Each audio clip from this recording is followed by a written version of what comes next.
Stephen Sackur, presenter of HARDtalk on the BBC World Service and BBC World News. Welcome to the University of Warwick. Thank you very much. It's a great honour to be here. And many congratulations today. You receive your honorary doctorate from the University of Warwick in recognition of your many years in journalism. Previously, you were BBC's correspondent in the Middle East, Brussels, and Washington, DC.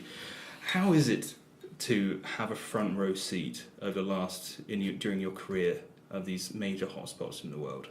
Well, it has been an enormous privilege. You know, I set out in journalism hoping that I could carve a career that would take me to interesting places in interesting times. And of course, that worked out in spades. I was lucky enough to get some early breaks in my career. For example, finding myself in East Germany at the time the Berlin Wall came down. And it taught me something really rather important and basic about journalism, that for all of the talent in the world, one of the most important things is luck and to be in the right place at the right time.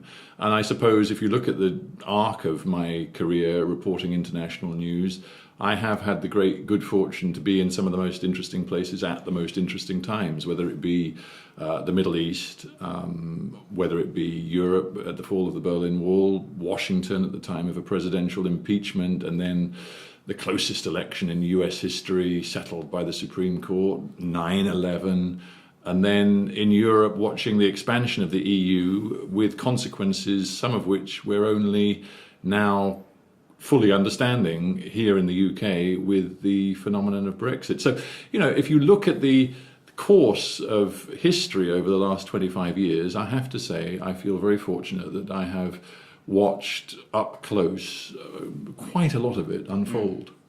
And today, as one of the presenters of, as I say, of HARDtalk on the BBC, you are now one of the few programmes in the world to do long-form interviews with government ministers from nearly every government in the world. You know, whether it's an Indian finance minister or the mayor of Jerusalem or opposition MPs in Syria. How is it that to interview these people and to hold them not to account, but to really press them in ways which so few people do now? Well, I think it's a really important observation that actually HARDtalk, the show that I present, is pretty much unique now in the world of international media. When I was setting out in journalism, there were a number of shows which devoted a half hour or so to one long-form, challenging, rigorous interview with a person of influence, a person of power, somebody who was a newsmaker. That tradition is dying, and if you look at our media landscape today around the world, there really isn't anything quite like the show that we do, and it is all about accountability. And much of the secret of HARDtalk and any long-form interview lies in the preparation and the research that is done, so that the challenge, the test of the person being interviewed is truly rigorous and digs deeper than can be done in the usual run of soundbite interviews on the news programs. You know, ours it has a different rhythm, it has a different structure, and I'm so glad that Warwick University, has offered me this honour, perhaps partly in recognition of a form of journalism that I believe is still hugely important, but which, in a media landscape that is perhaps more and more dominated by social media, by the quick hit, by the buzz of a tweet or a quick 30-second soundbite, what we do is against the grain of today's media, and I'm just so pleased that Warwick has given me this honour. Because we have now world leaders who are saying, what I said yesterday, I didn't actually say, and so on and so forth, and it's becoming, maybe the new media environment we thought would be sort of almost a utopian world of openness and veracity, and it is perhaps turning out not to be that case. Well, I obviously am going to make a few remarks today when I receive the honorary degree, and I think what you've just pointed to is something I will be addressing because I think young people today have to be savvy. They have to be very responsible in the way that they filter information and try and understand the amazing, extraordinary information flows that we now have thanks to this amazing invention, the internet. But it does mean there is an onus on all of us to think very hard about where we get our information, how we can check it and second source it and verify it.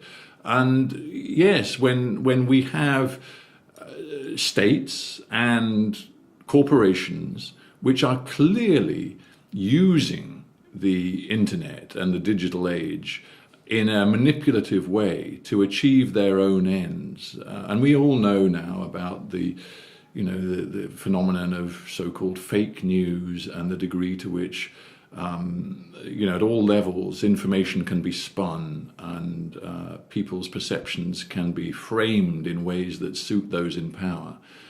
That's my message, that we all need to think so much more carefully than ever before about what we're reading, what we're learning from radio, TV, online, and using our own filters. It's a great responsibility on all of us now. Few people speak more in depth with such a broad range of people as yourself. Thinking about the students who are graduating today and thinking about perhaps the next 2, 5, whatever, next decade, where should they be looking? Where is the world, the future, as far as you can see it, developing? Where should they be looking? Well, I think a couple of points. The world is changing very fast, and if you mean where is the centre of sort of gravity in terms of global power shifting, then there is no question that, if my generation, born in the mid-60s, grew up in a world that was dominated by the United States of America, the generation graduating from Warwick today will become mature and age through a century which will be increasingly dominated by China. No question about that. I've just come back from a trip to Kazakhstan and the China border, an area of the world we know very little about, where extraordinary things are happening. Huge new transport links, road, rail being built through Central Asia that are going to rebalance the world economy. So in that geographical sense, we have to understand that the balance of power, economic power, is shifting.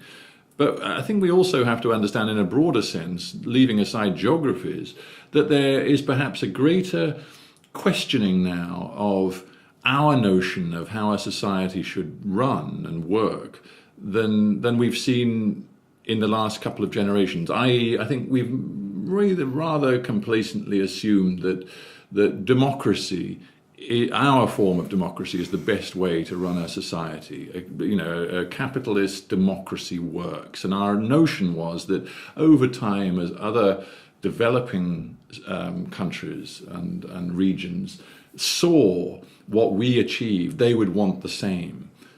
Now that set of assumptions is being challenged. There are other ways of running societies, and we see it in China, and perhaps we see it in Russia, and we see it in countries like Turkey too, which are not buying into our notion of democracy, but are managing their societies in a much more authoritarian, centralized way, and where they argue that they're delivering for their people in a way that our systems right now, whether one talks about the United Kingdom or the United States of America, are not delivering. And that, I think, is a challenge that every single graduate here at Warwick University today needs to think about.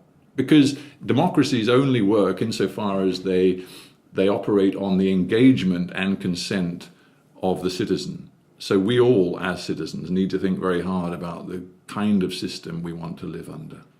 And thinking about, and to conclude our conversation, those who are wanting to follow in your footsteps down the line of in this particular type of journalism, what would you recommend for them to be? They're 21, they're just heading out into the world. Yeah. What is it their next step should be?